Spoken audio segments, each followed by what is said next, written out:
It's gonna take. Oh, we're live. There we go. Hello. Hi, hi, everybody. It's Suki Jeffries with Defying Expectations, and that gal waving with the beautiful red hair, red streak in her hair, is my good friend Donna Meador, and she's got so much going on in her life that I can't wait to find out what it is she really wants to talk about regarding defying expectations. But first, I want to tell you, you can go ahead, if you're live, you can go ahead and post comments and we can pop them up on the screen. And if you're watching live, put live in the comments. If you're watching on replay, put replay in the comments. And, we're just really glad to have you here. So, Donna, you are a best-selling author. You are a coach. You are a friend. You are a Legal Shield rep. Introduce yourself a little more to people who are watching. You did great. That's enough. No, Okay. Listen, first of all, thank you, Suki. It is so great to be here with you. And it's such an honor, actually, that you want to interview me. And I don't know, life is so delicious right now. I just want to love and enjoy every dang second. So yeah, I am a best-selling international author. And a speaker and a coach and a passionate, obsessed Legal Shield advocate. I think everybody should own a legal plan. Why not? And I have so much more coming that I can hint on, but I can't tell you. So all the secret, exciting stuff. Right. So tell me what you want to talk about regarding defying expectations. And I know you've done that so many times in your life. It's true. And you don't go, oh, I think I'll defy some expectations. How old am I now? And let me do, Right. I mean, but I actually said to my husband, everybody was talking about, how many years when we were in our 40s and 50s, we talked about the founder of McDonald's, the founder of, White Castle. I mean, whatever, right? All these people who did these amazing things after 60. And I go, we're those people. Like, we're doing things after 60. Right. We're them now. Yeah. And I just feel so comfortable in my skin. And I actually heard, I want to say Suzanne Summers, it could have been another actress, that said, again, when I was in my 40s, that she loved being in her 60s. And of course, that seems so far out. And now that I'm 63 and I do feel incredibly empowered, so comfortable in my skin, nothing can stop me. We've been through enough life, Suki, right? Trials and tribulations of life. This is what life is about. Why not grab hold, embrace, and forge forward? Why not? Like, why not? Look out a window, Suki. Yeah, it's true. I like to coach women who are at or nearing retirement age, which is really us, right? And it's like retirement looks different than we thought it would. You talk about possibly Suzanne Summers talking about loving being in her 60s. I love being in my 60s. Me too.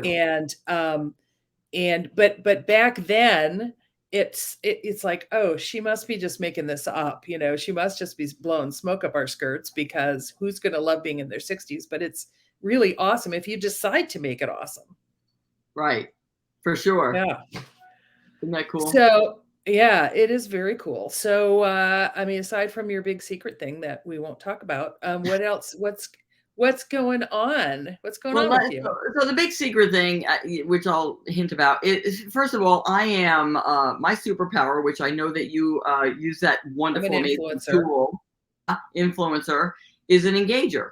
And when I took that behavioral test, which I encourage everybody to do, it's very different than a personality test. I can help you all with that. Yeah, absolutely. Once I took that and realized I was engager, it's like I gave myself permission to engage and be all I can be. Now, I understood the flip side of that as an engager who was walking the fine line of sales for so long, and I understood why it was so difficult for me. I was able to flip that switch. Okay. So the more you learn about yourself, the more you understand others. I mean, that's just the way we're really so connected, aren't we? Yes. And so that has just been, so I'm an engager and want to get on stages and enjoy that. And I'm a dating coach. I'm a pre-dating coach. While you're helping people figure out what the next maybe professional or even a hobbyist, if they want to sink their teeth into this incredible hobby that somebody Right. has discovered after retirement, go for it. Do it. Anything that's going to bring them joy, meaning, and purpose. Exactly. Yeah. Yeah, absolutely. We're at a stage now where we can do. We can do. Hmm. I mean, my mother published her first children's book when she was in her 70s. When she was in her Oh, 40s, wow. when she was in her 40s, upper 40s, she opened up a health food store in New Jersey. It's still in operation today, 45 years later. Yeah. She's always learning. She's an amazing mentor of mine now, right? So we Yes. hobnob, and by the way, she's 89, and she's Yeah. very her skin. Yeah. That's awesome. And Yeah. she's still got energy, and she's still plugging away, Oh yeah, no stop. being happy, deciding to be happy. Being happy, and for me personally, for those people out there who don't know, I am I was a widow in 2016, and that allowed me to pivot to figure out what I wanted to sink my teeth into again. So personal development is the kind of thing you do every single minute. You figure out, Yes. how do I get from here to there? How do I get from here to there? Right. So I was able to turn my deepest pain into my greatest joy. And so that's what we speak about. And when I get on stages, I'm in magazines and, Yeah. stuff. Yeah. And that is awesome. And I know that, you wrote your book on dating when? I actually started writing this book in '04, believe it or Okay. not. And it took me 10 years to publish. Wow. Well, in those Yeah. days, you didn't have Amazon. We didn't have self-publishing on Amazon for sure. Well, Yeah. I have friends that I have recommended this book to who just swear by the tips, and the things that you talk about. I have one friend in particular who is a widow also for a couple of years, and she's dating, and she's like, well, Donna says, Donna had this great idea. Oh, And that's so great. I just think it's so cool that one of my really great friends who wrote this book is affecting another one of my really great friends, and you guys don't even, didn't even know each other. So No, that yeah. is so cool, Suki.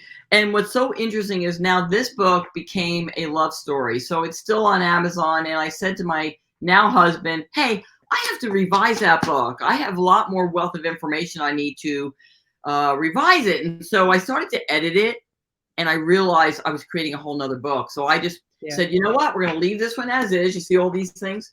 But Yeah. now I have another book in the works, literally should be out before the end of the year, called Dating. It's still not personal.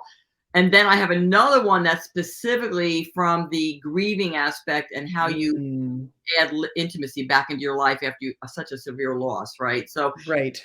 that's called Mourning Sex as in Grieving, right? MOURN. Yes. So Yeah. wow, it's a fun journey. 60s rock. Yeah. I mean, Yes, and that's awesome. And my friend who's using your book, she's 70. She just turned 70, and she's having the time of her life. She's like, I never dated like this before, you it's know? so good. So Yeah, good. yeah. So good. It's really, really good. So, Yeah. Thank um, you. I am, yeah, I love that people our age are doing things that are leaving a legacy, that are helping Yeah. other people, helping Right. our families, helping other people make better lives for themselves. And I think, years ago, it used to be that when you hit 60 or 65, it was like, okay, you're done. Might as well sit on the front porch and knit, which I'm not saying there's anything wrong with sitting on the front My porch and mother knitting. still knits. Yeah. Yeah, right, right. Yeah, I still knit, but I Yeah. do other things as well, Yeah. and I won't let anybody tell me I can't, Right. because I know it's not true. Right. And you know what's really interesting is somebody asked me one time a few years ago, what made you become an entrepreneur? And I grew up in small business. So I grew up in the tri-state area Your of mom, yeah, was New mhm. Jersey with family-owned businesses, right? My mom's health food store. My uncle had an antique shop. My other aunt had a gift shop. I mean, we just didn't stop. And so I knew that the world was open to me. I wasn't confined or encouraged or discouraged in either way, whether to go to school or open a business. So when he Mm, said, what made you become an entrepreneur? I thought I wanted to make money. Isn't that how you do it? Right, and I thought, well, and we didn't use the term entrepreneur back then. We used the terms Bus business owner. business owner, Not even yeah, small.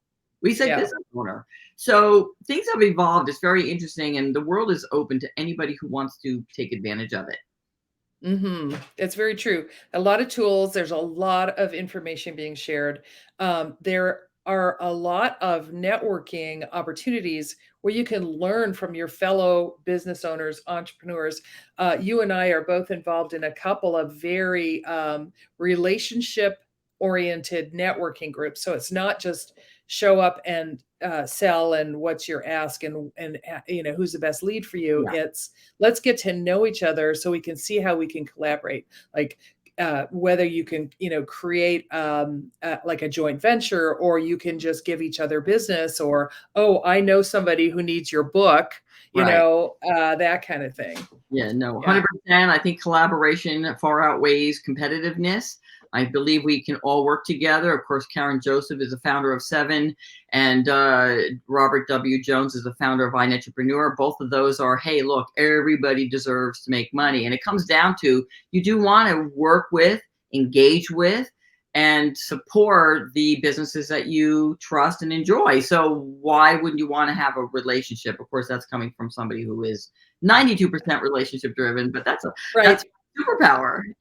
Yes, it's so interesting. As an influencer, I am in the middle between like a task orientation and a relationship orientation. So I can go either way.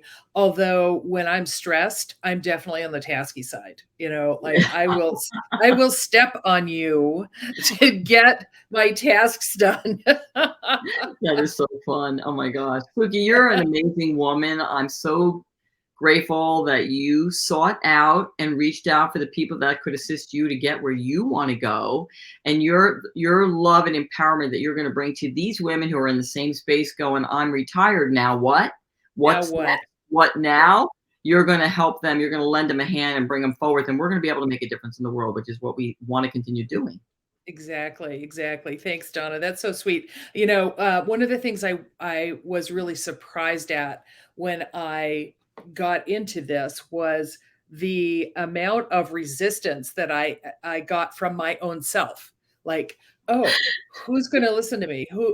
Really? You want to do that? What makes you think you can do that?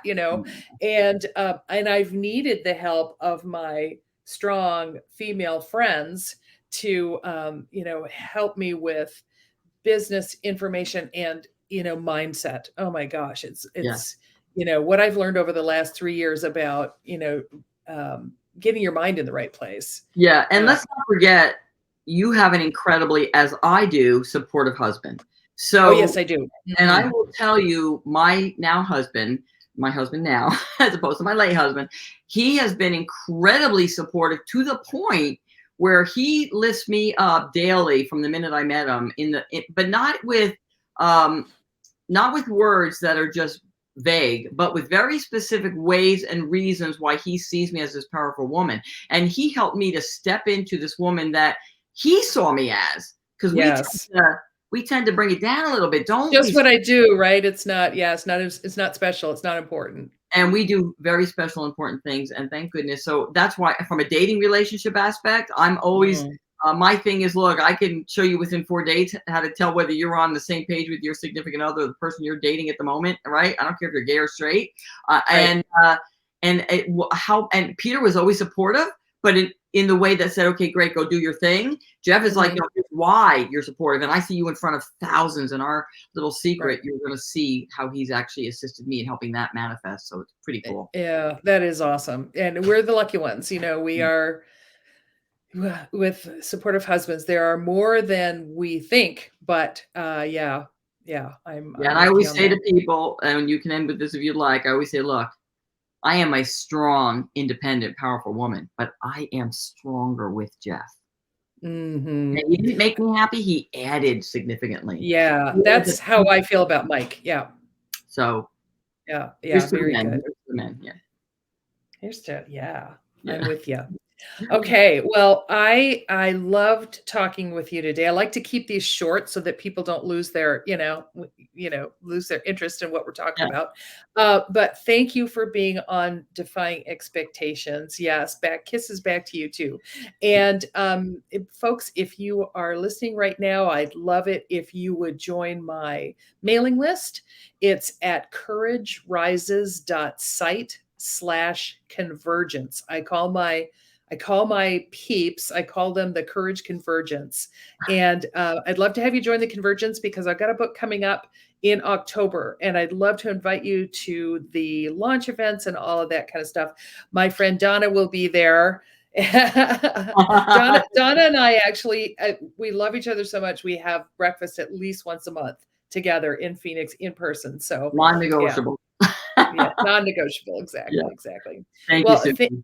Donna, thank you so much for being on Defying Expectations. Thank you for defying expectations. Bye.